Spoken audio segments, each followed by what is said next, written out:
Le prime valutazioni che mi sono pervenute è che il sistema sterzante abbia perso il controllo. Il volante all'improvviso non avrebbe più risposto ai comandi. Sarebbe questa la causa per cui nel tardo pomeriggio in via Cappuccina a Mestre l'autobus 13 della linea ha perso il controllo, invadendo il marciapiede con la ruota anteriore e parte di quella posteriore nei pressi di una pensilina davanti alla scuola e poco distante dalla stazione dei treni. Nessuno è rimasto ferito, ma si è sfiorata la tragedia.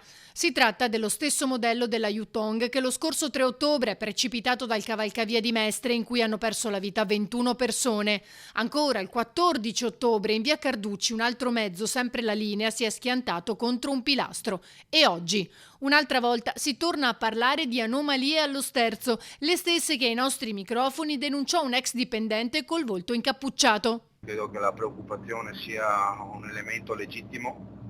Pensare che ci sia probabilmente un problema di fabbricazione o qualche elemento che non va nel sistema sterzante, quindi è evidente. Si tratta di uno dei mezzi revisionati dai tecnici del comune dopo i 2 incidenti. Avevamo chiesto una revisione completa di questi mezzi.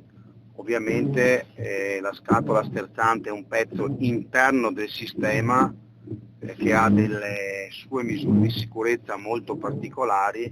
Adesso cercheremo di capire con gli uffici come si riesca, tra virgolette, a revisionare questa scatola sterzante, che è ovviamente un pezzo molto delicato, molto particolare, probabilmente che nasce, che dovrebbe garantire la sicurezza. Domani mattina ci sarà una riunione urgente, gli uffici sono già in azione tecnicamente perché la cosa è molto delicata, perché questi sono dei mezzi che non fanno solo servizio privato, sono dei mezzi che fanno un trasporto pubblico locale e portano i nostri concittadini.